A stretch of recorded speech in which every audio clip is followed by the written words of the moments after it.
On February 27th, 2025, a man in his 30s named John grabbed a drink out of his fridge in his kitchen and then walked into his living room. He had just finished work, and his wife and kids were out visiting his in-laws, and so tonight he was excited to just sit on the couch and watch TV. As he sat down, he called out to his dog. There was a huge thunderstorm outside, and he knew his dog was deathly afraid of thunder, and so he expected her to come running as soon as she heard her name.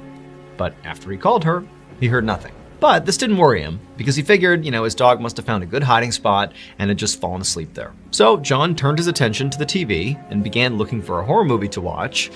But as he did, he started thinking about his wife and his kids driving home that night, and he was worried about them, because of the weather. So instead of clicking on a horror movie, he turned to the local news to check on the weather. However, as soon as the local news came on, it was not the weather they were talking about, despite this being a major storm. This should have kind of dominated the news, but it wasn't. Instead, there was a much bigger story on the news right now, and that was there was this huge riot happening at a state prison that was only 10 miles away from where John lived.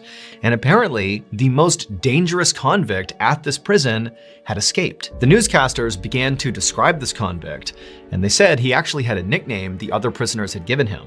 They called him the Monster of Cell Block C. Now, this nickname had to do in part with the fact that he was just a horrible criminal, like people were scared of him.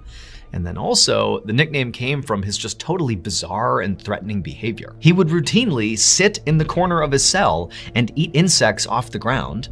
And then also, he kept jumping on prison guards every chance he got, which got him thrown in solitary confinement, where he just continued to eat the insects there and act totally unhinged. But perhaps the biggest reason he was dubbed the Monster of Cell Block C is because of his appearance. He had these crazy bulging eyes and this really thick neck. It made him look totally deformed. The anchors were telling locals to stay vigilant because the police had no idea where the Monster of Cell Block C was. Maybe he was still at the prison, but it did seem entirely possible that he really had escaped.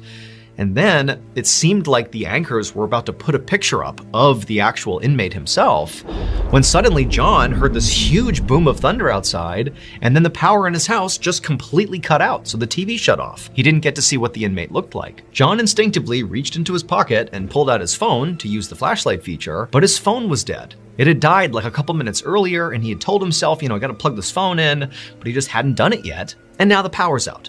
So he has no light source.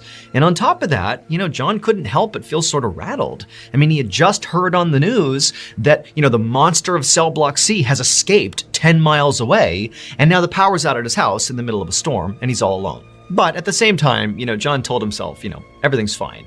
It's just a coincidence here that the power's gone out right at this moment. I'm fine. The state prison, it's 10 miles away.